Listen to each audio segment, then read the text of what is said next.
Le président de la Fédération camerounaise de football, Samuel Eto'o-Fils, a obtenu du tribunal de première instance de Yaoundé Centre Administratif d'être jugé en son absence dans l'affaire de complicité de filouterie d'hébergement qui l'oppose à un établissement hôtelier de la capitale.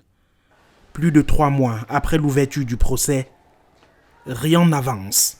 Nous nous attendions à ce que les débats s'ouvrent enfin.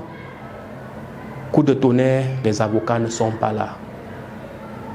Au lieu que le tribunal constate le dilatoire, manifeste, constate que son plumitif est parsemé de plusieurs renvois au profit d'une seule partie et qu'il ferme le renvoi à sa plus proche audience, il ne l'a pas fait. Il renvoie à 2 mois. Un avocat nouvellement constitué s'est néanmoins présenté à l'audience du 8 octobre.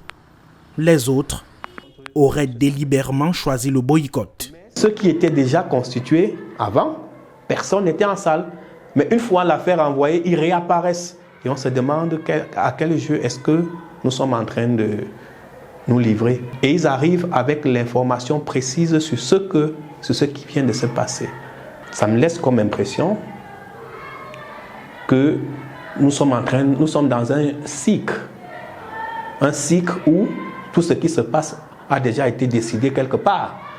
Entre non-conciliation, enrôlement difficile, l'ouverture forcée du procès et les interminables renvois, l'investisseur qui réclame 12 millions de factures impayées à la Fédération camerounaise de football se retrouve davantage dos au mur. Vous avez un investisseur qui a perdu de l'argent. Au lieu que la justice soit mise en branle pour pouvoir déterminer si oui ou non c'était de son fait, nous avons plutôt la personne poursuivie qui se trouve être protégée par des renvois dilatoires. C'est une situation incroyable. Prochaine audience le 10 décembre 2024 avec possibilité de renvoi. Le tribunal, une fois de plus, vient à ne pas ouvrir les débats et à envisager un renvoi supplémentaire. Nous allons l'aider dans ce sens. Parce que nous allons demander que le renvoi soit fait sur 4 mois. Comme ça, nous pensons qu'en 4 mois, le tribunal aura tout le temps d'évacuer tous les obstacles qui l'empêchent de juger cette affaire. M. Samuel Eto'o-Fils et ses avocats également auront le temps de régler tout ce qui les empêche de se présenter à l'audience pour que les débats puissent enfin être ouverts.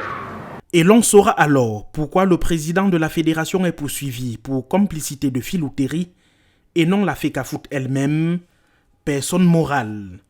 En rappel, courant 2022, la FECAFOOT avait logé les joueurs de Colombe du Djaïlobo et Stade Rennais de Melon dans cet hôtel.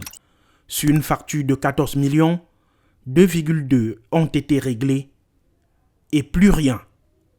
Plusieurs établissements hôteliers du pays réclament eux aussi de l'argent à l'instance fêtière du football camerounais.